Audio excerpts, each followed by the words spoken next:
Good afternoon. Welcome to Tribune News on Q, your go-to afternoon news source only here at Daily Tribune. We are now live at Daily Tribune Facebook page, Daily Tribune PH on YouTube, and at Daily Tribune Official on TikTok. For today's headlines,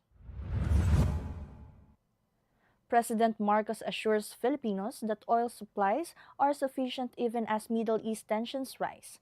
DOE warns fuel prices may increase 7 to 10 pesos per liter.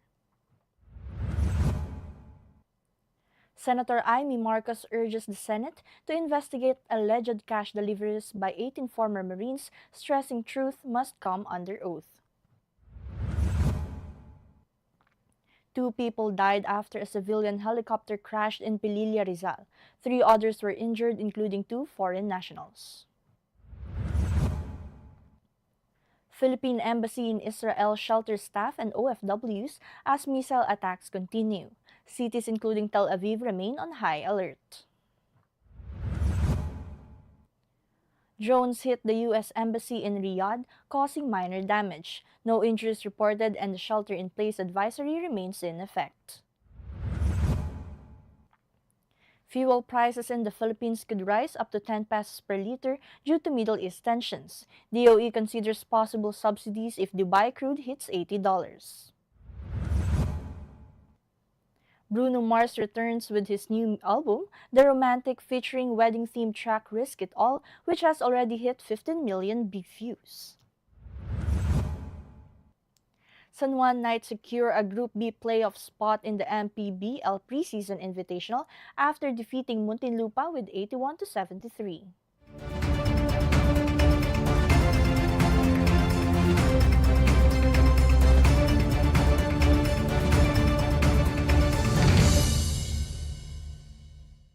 Today is the 3rd of March, Tuesday, and I'm Chynna Basillaje bringing you today's top stories. Let's get started. Amid rising tensions in the Middle East, President Ferdinand Bongbong Marcos Jr. assured the public that the Philippines has sufficient oil supplies. We have sufficient supply of oil in gasoline, fuel oil, and kerosene, Marcos said Tuesday. The Department of Energy warned that fuel prices could rise up by 7 to 10 pesos per liter if crude oil prices jump by $20 per barrel. DOE is coordinating with the Department of Transportation and Agriculture on possible fuel subsidies which may be triggered if Dubai crude averages $80 per barrel for a month. Meanwhile, presidential sister Senator Amy Marcos on Tuesday urged the Senate to investigate allegations that 18 supposed former Philippine Marines delivered cash to various individuals. Marcos said the Senate has a duty to examine claims under oath, emphasizing that truth can only emerge through proper inquiry. These are serious accusations under pain of perjury. Our institution cannot ignore them, she added, stressing the probe would protect both public interest and the reputations of those accused. Meanwhile, implicated parties including Malacanang have denied the claims and the ICC confirmed its activities are properly funded. In local news, two people were killed after a civilian helicopter crashed in Pililla, Rizal Tuesday morning. The Rizal police reported the incident occurred around 7:27 a.m. in Upper Barak, Barangay Kisao. 5 passengers were on board, including two foreign nationals. Two died, one is critically injured, and two sustained minor injuries. Authorities said the survivors were rushed to Rizal Provincial Hospital in Morong, and coordination with relevant agencies is ongoing to determine the cause of the crash and ensure public safety. Meanwhile, cities in Israel, including Tel Aviv, remain on high alert as Iran and allied militias continue missile and drone attacks following recent Israeli and U.S. strikes on Iranian-backed sites.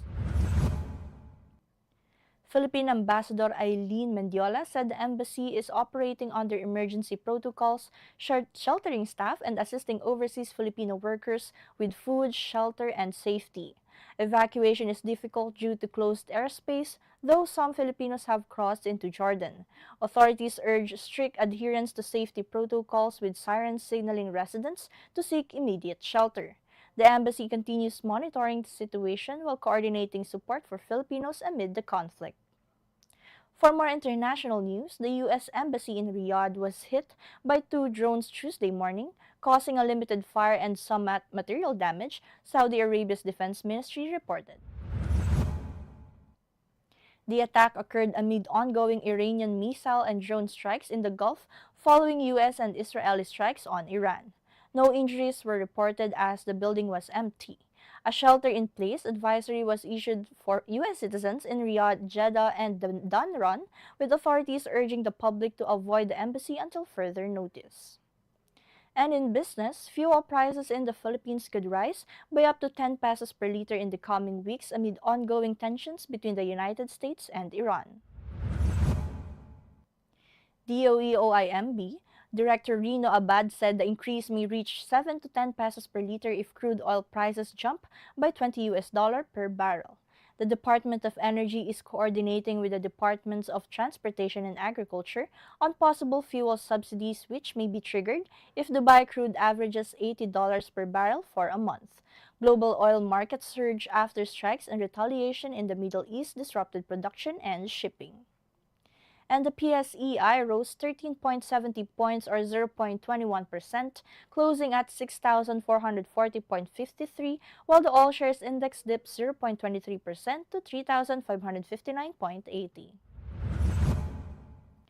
Sector-wise, services gained 2.61%, led by strong performances in ICT stocks, while mining and oil dropped nearly 2%. Among the active stocks, Plus jumped 6.83% and ICT gained 3.6%. On the downside, nickel lost 5.48% and BPI slipped 1.74%. And in our entertainment scene, Bruno Mars is back with his latest album, The Romantic, marking a decade since 24K Magic. His wedding-themed track Risk It All has already garnered 15 million views. The album features ballads and slow numbers, including his #1 debut on the Billboard Hot 100, I Just Might. Bruno premiered the album on iHeartRadio and TikTok Live, showcasing his signature vocals and musical versatility. With multiple Diamond-certified singles, global chart records, and collaborations with Lady Gaga and Rosé, Bruno continues to solidify his status as one of the most influential artists in music today. Meanwhile, in sports, the San Juan Knights secured a Group B playoff spot in the 2026 MPBL preseason invitational after defeating the Muntinlupa Cagers with 81-73. San Juan held off a late Muntinlupa rally with Terence Fortea and Mikael Calisaan key in the final minutes. Harold Alarcon was named Best Player. In other games, Ilagan Isabela trounced Zamboanga with 78-63, while Bacolod beat Sarangani with 82-74. The preseason tournament continues Tuesday at Alonte Sports Arena, featuring Marikina versus Junior MPBLD League, Quezon Province versus Caloocan, and Batangas versus Binyan. And Katribo, did you know on this day in 1994, history was made in space exploration?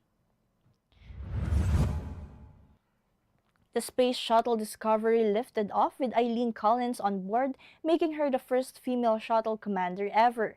Collins' mission marked a major milestone for women in aerospace and inspired generations to pursue careers in science, technology, engineering, and mathematics. And social media influencer Lenny Aicardo Alejandro is taking TikTok by storm. A recent video she uploaded has already racked up 10.4 million views and more than 1.7 million likes. In the clip, Lenny shows off her transition moves on the popular Awit ng Lupa trend. Netizens are once again swooning over her beauty, talent, and charm, with some even saying, over sa perfect pag Team Lenny and Haji. That's all for now. Join us again at 4:30 p.m. still here on Daily Tribune's Facebook page, Daily Tribune PH on YouTube, and at Daily Tribune Official on TikTok. Once again, I'm Chynna Basillaje, and this has been Tribune News on Q.